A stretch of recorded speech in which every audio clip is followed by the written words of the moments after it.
Esta industria es casi tan sofisticada como la industria financiera, cosa que no era hace 10 o 15 años. Era una industria que adolecía de transparencia. Esta ha sido una de las cosas más importantes que ha cambiado la industria. Ahora hay mucha más transparencia, se conoce bien todo lo que ocurre en todo el mundo.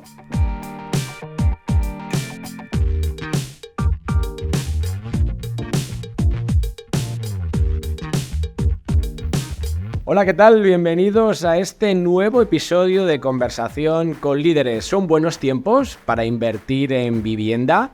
¿Se le puede sacar aún rentabilidad a un alquiler, a una compra-venta? ¿Son las opciones de crowdfunding una nueva forma de acceder a este mercado?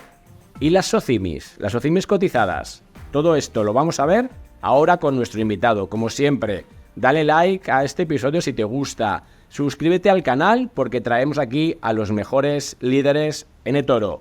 Saludamos ya a nuestro invitado, Enrique Los Santos, que es CEO de JLL en España. Enrique, ¿qué tal? Hola Javier, buenos días. Pues nada, encantado una vez más estar aquí contigo. Nada, oye, vamos a dar como siempre un repaso general a todos estos temas que estábamos comentando, pero antes de nada, cuéntame un poco JLL en el mercado nacional. ¿Qué hacéis? Y a nivel global, ¿cuál es un poco vuestro ámbito de actuación? Que así los oyentes se ponen en contexto. Bueno, para situar, JLL es el acrónimo de Jones Lang LaSalle. Somos una de las grandes consultoras inmobiliarias que hay en el mundo. Estamos presentes en más de 80 países, tenemos las 300 oficinas corporativas, 100 y poco mil empleados. Y nos dedicamos básicamente a asesorar en cualquier aspecto inmobiliario que tenga, o cualquier necesidad inmobiliaria que tenga cualquier inversor o propietario, ¿no? Por ejemplo, asesoramos en invertir, en comprar, asesoramos en alquilar, asesoramos en diseñar, asesoramos en repensar qué hacer con ciertos espacios. Asesoramos en cualquier cosa que tenga que ver o que tenga un componente de ladrillo.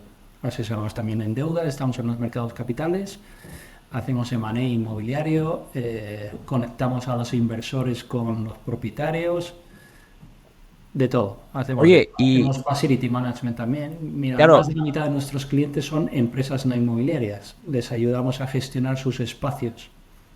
Oye, y en toda esta actividad, Quique, ¿cómo de importante es la gestión de los datos? ¿Cómo de importantes son las nuevas tecnologías, inteligencia artificial mediante? Porque abarcar todo ese segmento que estabas comentando, entiendo que requiere no solamente de los mejores especialistas, sino también las mejores herramientas. ¿Qué ha cambiado en los últimos años? Pues mira, esta es una industria que ha evolucionado mucho, sobre todo en la última década, y no tiene tanto que ver con la crisis global financiera, como ocurre temporalmente, sino con la llegada de estas, digamos, capacidades o nuevas habilidades, y la última de ellas ha sido la inteligencia artificial, pero ya llevamos más de 10 años trabajando con el Big Data.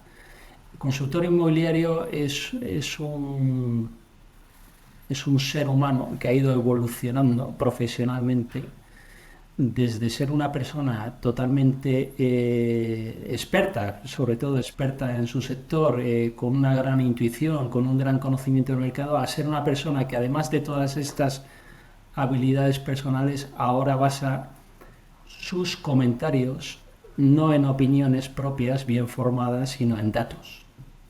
Esto es lo más importante. Los datos es lo que mueve esta industria. Esta industria es casi tan sofisticada como la industria financiera, cosa que no era hace 10 o 15 años. Era una industria que adolecía de transparencia. Esta ha sido una de las cosas más importantes que ha cambiado la industria. Ahora hay mucha más transparencia, se conoce bien todo lo que ocurre en todo el mundo, y el que tiene los datos, el que tiene la capacidad de acceder a esos datos, manejarlos, configurarlos para poder extraer información útil de ellos, como patrones de comportamiento, como comportamientos como de performance es cualquier activo inmobiliario en cualquier parte del mundo, es el que tiene una ventaja competitiva a la hora de tomar decisiones, porque sus decisiones son basadas en datos, no basadas en opiniones. Claro, aquí me lo dejas ya muy fácil para empezar de lleno con el capítulo. ¿Qué te dicen esos datos del sector real estate en España. Dame una visión global y luego si quieres vamos entrando en algunos detalles para también responder esas preguntas que hacía yo al principio, pero toda esa data... Bueno, pero antes de responder a esto, si quieres aprovechamos y te hacen cambiar, tú que llevas muchos años en el sector financiero previamente, sector inmobiliario ahora, esa gestión de los datos y esa visión de los datos cambia tu forma de acometer una inversión en inmobiliario. Absolutamente, absolutamente. Ya no hay inversores que asuman inversiones millonarias sin tener acceso a esos datos. Te lo demandan todos. Dice, oye, dame tu racional, algo que yo pueda luego defender de cara a mi comité de inversiones. Muchas veces esos comités de inversiones no están aquí, están fuera, son comisiones, pues como cualquier comité de inversión de cualquier empresa, son comités que te hacen el challenge, ¿no? Y te dicen, oye, ¿por qué hay que invertir aquí y no allí? Y eso lo tienes que defender con datos. Tienes que estudiar el comportamiento del activo que estés analizando o el portfolio que estés analizando en el contexto en el que se está moviendo, que puede ser un contexto geográfico o puede ser un contexto sectorial. Oye, ¿por qué el retail ahora es interesante si antes no lo era por los problemas que tenía el e-commerce? Y todo eso tiene una explicación basada en datos. Perfecto, pues ahora bájamelo. ¿Qué pasa en España? ¿Dónde estamos? Una gran foto primero y luego si quieres concretamos en algunos temas más específicos. Mira, la gran foto es, España es un poquito un oasis dentro del mercado inmobiliario europeo y no te diría mundial, pero a nivel mundial, a nivel mundial no lo puedo decir porque somos insignificantes, ¿no? Estamos en una pequeña esquina de Europa y no pesamos. Pero a nivel europeo es uno de los países más interesantes para invertir porque los comportamientos del mercado aquí son distintos a los que está teniendo en otros grandes, digamos, países o ciudades, porque esto también es una liga de ciudades en el mercado inmobiliario o en el mercado inmobiliario institucional. Te voy a poner 2 o 3 ejemplos para que se entienda. El mercado de oficinas, que está tan manido y tan discutido últimamente, ¿por qué el mercado de oficinas está tan apocalíptico en algunas geografías, como Estados Unidos? Incluso aquí en Europa, en lugares como Londres, hay una crisis de oficinas por zonas y por barrios muy importante, o en otras capitales de Europa, y en España o en Madrid y Barcelona tiene unas dinámicas un poquito distintas. Hay un hecho cultural y es que las afluencias, la vuelta a la oficina después de toda la época COVID, ya hace 4 años de todo esto, pero que generó unas dinámicas de comportamiento de la masa laboral, de la gente que vamos a trabajar, que cambió la fisonomía de las oficinas para siempre. Ahora la gente busca algo distinto a lo que buscaba hace 4 años cuando va a trabajar.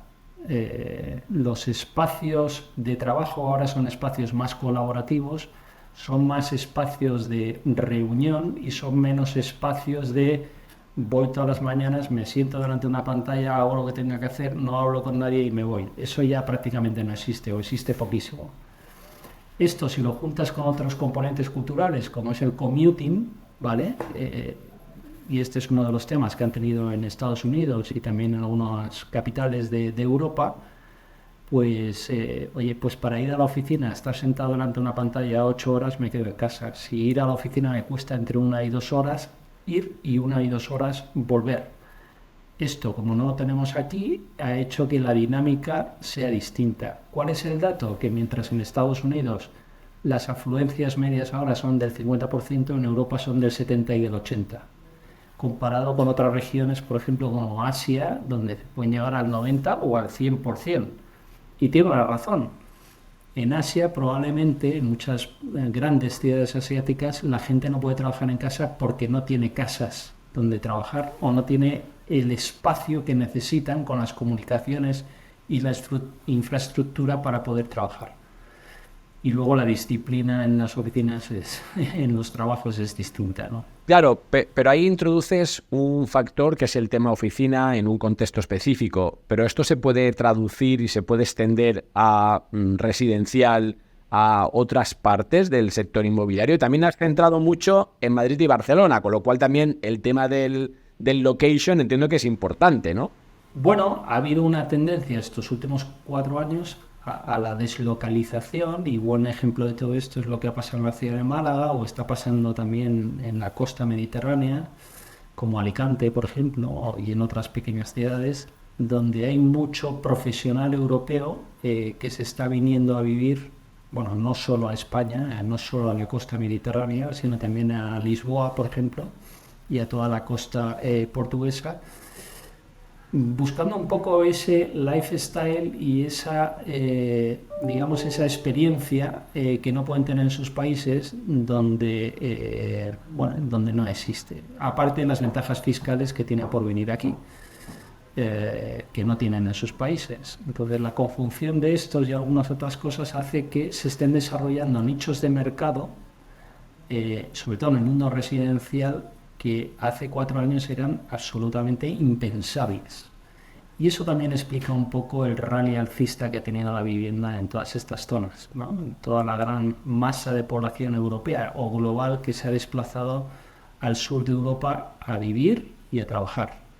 Claro, con lo cual estás diciéndome que al final España es ese oasis dentro de ese sector que uno, ¿no? Uno ve en Estados Unidos, efectivamente, ve datos de precios, ve datos de acceso, si quieres, a financiación, y están obviamente en zona muy, muy negativa, pero somos aquí un oasis por esas características que estabas comentando. Entonces, claro, la siguiente pregunta obligada es: si yo quiero posicionarme vía el vehículo que sea, ahora entramos en cuál puede ser ese mejor vehículo, pero si yo quiero posicionarme, es tarde ya, o sea, llegamos a un mercado que ya ha recogido mucha de ese recorrido. No, no, puede parecer increíble y no lo llevaría esto al Bitcoin, que sé que me lo vas a llevar en algún momento, ¿vale? Que está en máximos.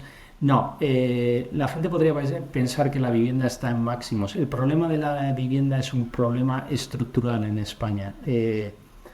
Mm, Vamos a sufrir durante los próximos 10 años una crisis muy grave por falta de vivienda. Y desgraciadamente las políticas económicas, sin meterme en ningún jardín, que están implementando las distintas administraciones públicas, o muchas de las administraciones públicas, tanto a nivel estatal como regional, no ayudan a esto. Están, digamos, sacando oferta del mercado o ralentizando la producción de la suficiente oferta para atender la demanda. España es un foco de atracción para el talento a nivel mundial ahora mismo, como otros muchos que hay en el mundo, ¿vale? Pero es uno de los más importantes. En ese foco de atracción, la gente se viene a vivir a España. A modo de ejemplo, en Madrid tenemos una media de 80.000 nuevos habitantes cada año. Todo esto va empujando, o sea, no es que vengan los 80.000 se vayan a cierta población del extrarradio de Madrid, no, se vienen a la región de Madrid, la mayoría de ellos al centro de Madrid, y empujan. Y todo esto está provocando un rally alcista en la vivienda en un contexto de subida de tipos de interés, que debería estar ocurriendo todo lo contrario. La subida de tipos de interés, el peor acceso y el acceso más caro a la financiación debería hacer que la vivienda bajara, y no está ocurriendo eso ni se espera que ocurra, precisamente por esta falta de oferta, precisamente también por esta nueva demanda adicional a la que ya teníamos. Oye, y eso ahora, Ejemplo. si lo bajamos a esos vehículos que te decía un poco que nos pueden servir, oye, imagínate, pues cualquiera que nos está escuchando entiende ese contexto, ve ese mercado que presenta estas oportunidades y esos riesgos, obviamente, ¿qué vehículo se antoja más accesible? Porque al final hablábamos tú y yo hace un tiempo, ¿no? Y sacamos un titular que era: oye, si quieres invertir en inmobiliario, no te compres un piso. Tenemos opciones mucho más optimizadas, si quieres. ¿Dónde ves, de un punto de vista de esa gestión del dato que hacéis, de esa gestión, si quieres, un poco de esos espacios que hemos visto, cuál es el vehículo? Por ahondar en ese titular, y no voy a dar nombres de vehículos, hay varias cotizadas que se dedican a la promoción residencial, cada una tiene sus matices, pues están más industrializadas que otras tienen más suelo que otras, que es la gran materia prima que escasea también en España. Otras tienen más costa y otras tienen más ciudad. Lo que sí es ahondar un poco en ese mensaje, o sea, si tú tienes un dinero ahorrado y quieres posicionarte o tener exposición al sector inmobiliario, es mala idea que pongas todo tu dinero en la misma cesta. Ponerla en distintas cestas estas de gente que administra con mucha profesionalidad esos dineros en el sector inmobiliario es bastante mejor idea que tratar uno de ser el inversor institucional que no es a nivel personal, ¿no? Salvo por unas excepciones, si conoces bien el mercado, pues es probable que no te equivoques, pero asumir los riesgos de explotación de un piso o de un conjunto de pisos, apartamentos, porque te parece buena idea invertir directamente, es mucho más arriesgado en términos también de rentabilidad que invertir directamente en alguna de estas cotizadas o a través de algún fondo pues, de los muchos que tienen pues algunos distribuidores como las aseguradoras, ¿no? No voy a decir tampoco nombres. Sí, sí, esa es un poco la conclusión que decíamos, ¿no? Que además uno se comparaba cuál era la cotización de esas cotizadas, de esas SOCIMs que están en bolsa española, y lo miraba con el valor, ¿no?, de sus activos, todavía había una divergencia, ¿no? O sea, que el mercado había penalizado. Eso se ha corregido ya en parte de la última vez que hablamos, pero ¿crees que sigue habiendo ese decalaje entre el valor de los activos? Claro, pero ahí también, Quique, siempre entendemos activos que se pueden vender. O sea, entonces no sé cómo de líquidos son esos portfolios. O sea, que al final también uno debe hacer un análisis también ¿no?, de esas condiciones de liquidez. Sí, vamos a ver. O sea, y perdona que me repita, o sea, es muy mala idea invertir directamente. Estos fondos lo que te traen es profesionalidad, te traen rentabilidad y te traen la seguridad de bueno, de un management profesional. Entonces, yo no me saldría mucho de eso, ¿no? O sea, trataría de invertir, si quieres tener exposición, lo centraría solamente en eso. Y ya está. Oye, y estas fórmulas nuevas, como todo el tema de crowdfunding, que se ha puesto muy de moda, ¿no? Pues al final esos que viene a ser un poco lo mismo, es decir, yo quiero seleccionar qué proyectos me meto, con esa fórmula típica de financiar a promotor, con garantía hipotecaria si puedes tenerla, obviamente mejor, tokenización que también está viniendo de otro lado. ¿Eso ves que está cogiendo fuerza? ¿Vas viendo interés? Eso cada vez hay más. Esto está muy regulado por la CNMV. Esto te da cierto sello de garantía, pero no te da todos. O sea, yo ahí lo que recomendaría es que buscara en estas fórmulas de crowdfunding quién está detrás de eso y se contrastara bien. Que detrás de eso hay profesionales con experiencia en hacer ese tipo de inversiones. Este es el problema. Es verdad que de alguna manera también democratiza la llegada a ciertos activos que sería muy difícil llegar de otra manera que no sea esta. Pero hay que tener mucho cuidado con estas cosas también. Oye, nada, últimos 2 minutos, última pregunta. ¿Hacia dónde vamos? Que si tuvieses un poco que poner, hemos hablado un poco de regulación, aunque sea tangencialmente, ¿no? Pues como esas políticas, si quieres, no están ayudando mucho a incentivar esa oferta. Hemos hablado de ciertos sectores, sector residencial de nicho, que me parece muy interesante. Acabo de llegar de Málaga y efectivamente hay, por ejemplo, un hub en el entorno cripto y blockchain que es brutal. O sea, no sabía ni que existía ahí. Todo eso genera toda esa expansión. Has hablado de Lisboa. Yo creo que son temas tendenciales claros. Pero si vamos un poco más adelante y a esos datos que tienes les preguntamos que intenten un poco proyectar, ¿qué te dicen? ¿Dónde verías el interés más allá de lo que sabemos hasta hoy? Es decir, ese deep learning de los datos, esa proyección, ¿dónde te lleva? Mira, sin ser partista de ningún tipo, pero hay sectores, subsectores o nichos de mercado que han estado muy castigados. Por ejemplo, todo el negocio retail, todo lo que son los centros comerciales, por el efecto ese del e-commerce va a acabar con todo el negocio, digamos, físico. Eso no ha ocurrido después de 4 años. Sí hubo una curva hype donde se vio claramente que pues se multiplicaba por 2 y por 3 el porcentaje de penetración del e-commerce en los hábitos de consumo de los españoles, pero luego bajó, la gente salió de casa, volvió a la calle, pero el mercado de inversión siguió castigando al retail y a los centros comerciales porque decían que el e-commerce lo iba a destrozar. Esto no ha ocurrido para nada. ¿Qué es lo que ha ocurrido? Los centros comerciales se han quedado en términos de capital values bastante bajo, en términos de yields bastante altos y ahora son pues son el patito feo, pues se han convertido en el cisne. Es el sector probablemente más atractivo para invertir ahora mismo, junto con el residencial y algunos derivados, como las residencias de estudiantes o este tipo de cosas. El mercado de oficinas no es que haya dejado de ser atractivo, pero es más profesional y es más complicado, porque hay un proceso de reconversión de todo el sector, precisamente por ese flight to quality o la necesidad de que las oficinas se reconviertan más en centros de colaboración y de trabajar conjuntamente, ¿no? Y de aprendizaje, cosa que no era tanto antes. Y en el mundo logístico es un negocio tan profesional y tan complicado de explicar que yo no... Perdón, son cosas del director. Estoy metido en una sala y me interrumpe. El mundo logístico es un negocio muy complicado de explicar a alguien que no está en el sector inmobiliario, porque precisamente por las tendencias del e-commerce, precisamente por los problemas que están teniendo las cadenas de suministro a nivel nacional y a nivel internacional, global, por todos estos avatares que afectan a toda la economía, como las guerras, los colapsos en el Mar Rojo, ahora lo que sea, los problemas con los chips en un sitio o en otro, todo esto afecta a la industria logística de una manera bastante potente. Y eso no es tan fácil de explicar como cómo funciona el mercado residencial en Málaga o cómo funcionan los centros comerciales en España. Por tanto, yo trataría, si no eres un experto, trataría de evitar esto. Entonces, en definitiva, cualquier inversión en SOCIMIs o en vehículos especializados en el retail parece buena idea, porque esto va a tener recorrido. Yo creo que va a haber unas yield compressions. Inversiones institucionales en el mundo residencial, yo la recomendaría bastante grande. Pues No Enrique, sé si te respondo con esto. exacto.